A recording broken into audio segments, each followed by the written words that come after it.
Hari ini. Saya luar biasa. Ya, untuk gimana semuanya waktunya.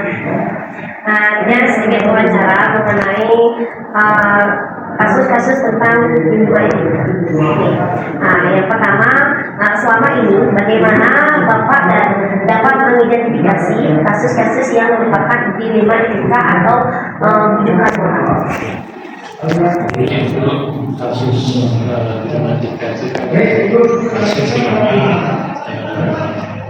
kedua belah pihak tidak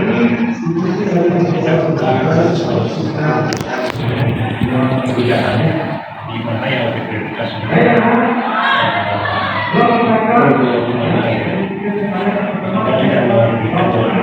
ada yang program masih bisa diberikan. Dia tidak masih itu salah satu cara kita bagi dari itu dalam kalau rujukan utamanya kata seseorang ketika seseorang rujukan ketika di pendidikan yang wajib mengajarkan siswa kita dulu diketahui semua supaya betul menghindari yang harus kuat. Ini ada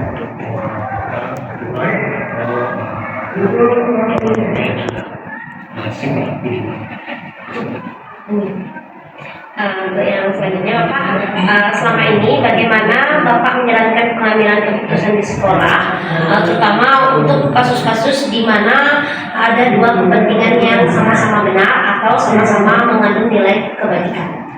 Tidak bisa sampaikan untuk bagian ya. Sama-sama benar tentu ada yang prioritas itu. Sama-sama benar kita kan yang bisa membedakan mana yang prioritas untuk dilakukan segera. Itu yang kita yang lain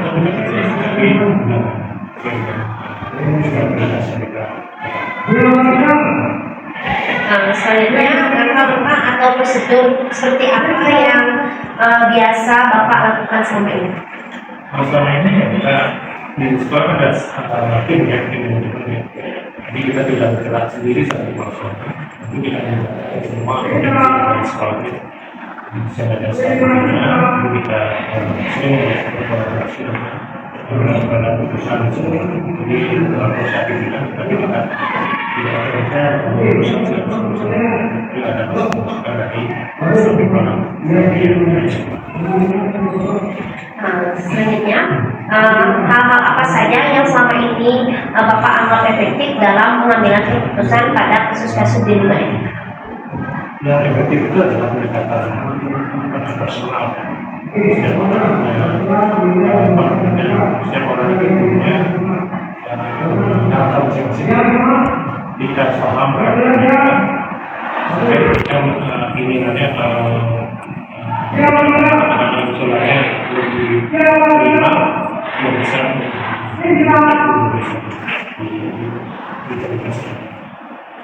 Karena karakternya berbeda. Selanjutnya hal-hal apa saja yang selama ini merupakan tantangan dalam pengambilan keputusan pada kasus-kasus di luar ini? Umum sih tidak siapa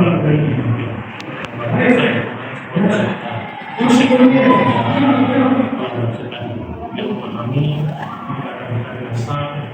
guru jadi semua bisa paham maksud dan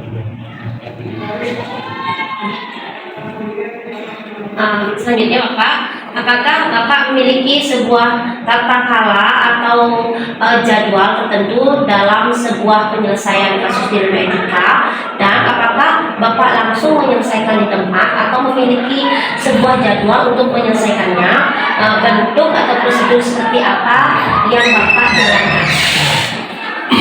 Jadi kalau di sekolah itu kondisi rutin yang dijelaskan itu kalau rutin yang benar kita sudah kita mengusahakan salah ya. Tapi ada juga sekali sedikit bisa dilaksanakan. Itu sudah selesai. Insiden tidak ada. yang kedua adalah yang bisa Selanjutnya Bapak, adakah seseorang atau faktor-faktor apa yang selama ini mempermudah atau membantu Bapak untuk pengambilan keputusan dalam kasus-kasus di lima etika?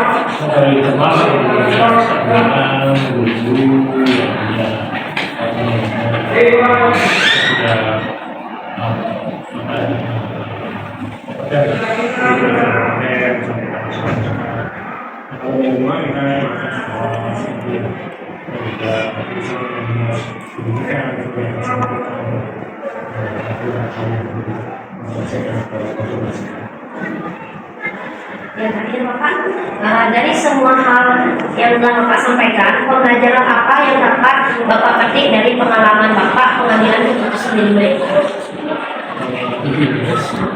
Kita harus punya jiwa seni. Jiwa seni karena sekali lagi kita tidak ada orang diri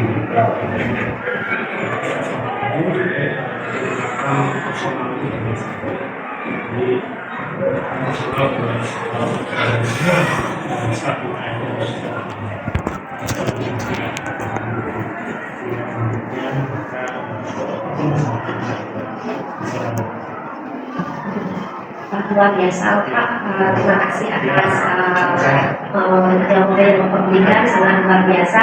Mungkin ini akan menjadi panutan bagi saya untuk kedepannya untuk bekerja di sini bersama Bapak, berkolaborasi sama teman, bersama tim. Terima kasih atas waktunya hari ini. Terima kasih Bapak.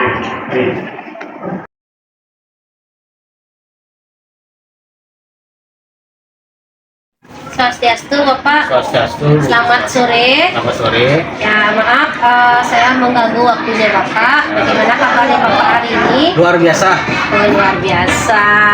Ya luar biasa karena Bapak kelas sekolah SMA 12, sekolah yang baru, ya pasti semangatnya yang luar Ya, biasa. sekolah baru perintis, tidak ada apa-apa. Ya, ya ini saya sedikit menyita waktunya Bapak hari ini. Saya ingin mewawancarai Bapak tentang dilema etika dan bujukan moral. Karena mungkin ada kasus, beberapa kasus mungkin yang Bapak temui selama Bapak menjabat sebagai kepala sekolah di SMA 12. Saya ingin mengetahui dan saya ingin berkolaborasi sedikit, berbagi bagaimana Bapak juga berbagi dengan saya bagaimana kasus yang Bapak hadapi di sekolah, mungkin kepada guru, mungkin kepada siswanya Bapak. Yang pertama, bagaimana Bapak dapat mengidentifikasi kasus-kasus yang merupakan dilema etika dan bujukan moral. Ya, kasus dilema etika itu antara benar dan benar.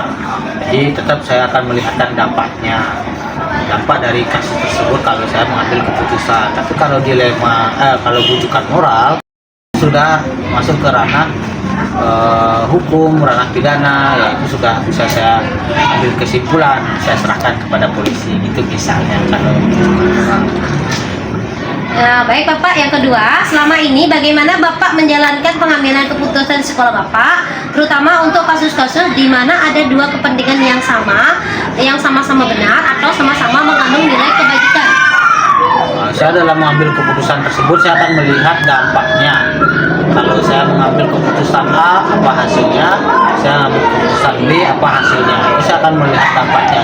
Tapi dengan menggunakan 9 langkah pengambilan keputusan, niscaya keputusan yang saya ambil akan berdampak baik untuk semua. Yang ketiga, langkah-langkah atau prosedur seperti apa yang bisa Bapak lakukan selama ini? Yang pertama saya lihat dulu nilai-nilai apa yang bertentangan dari yang terjadi tersebut.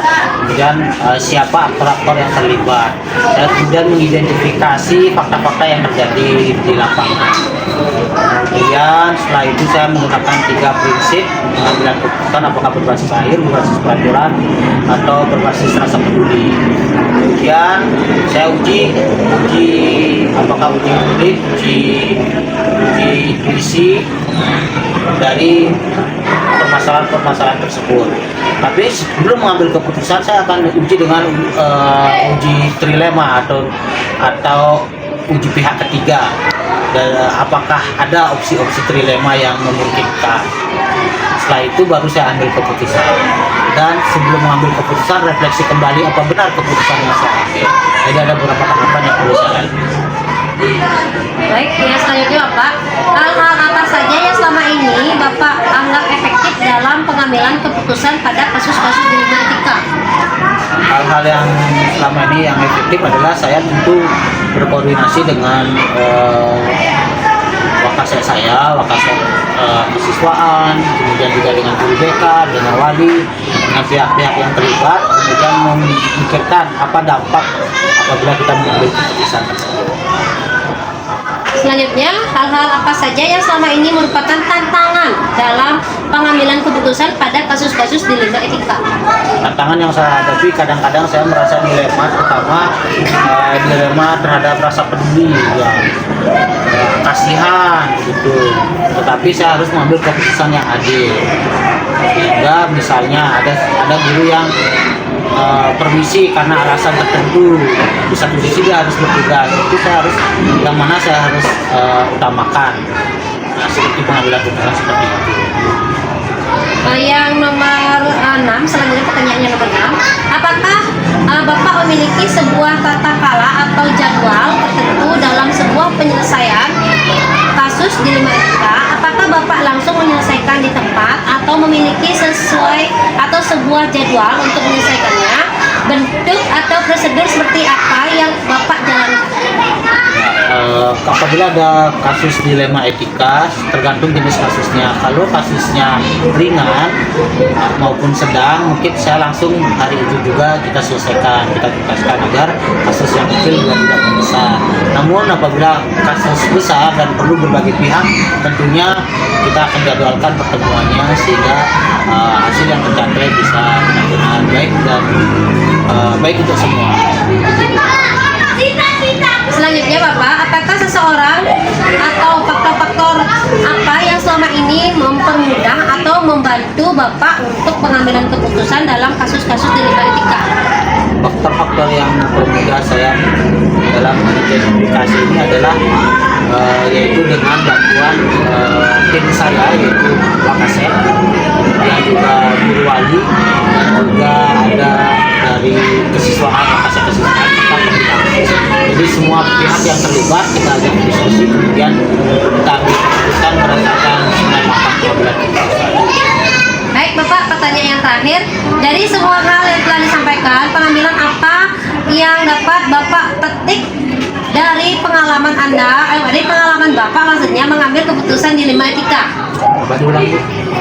Dari semua hal yang telah disampaikan, pengambilan atau pembelajaran apa yang dapat Bapak petik dari pengalaman Bapak mengambil keputusan dilema etika? Ya.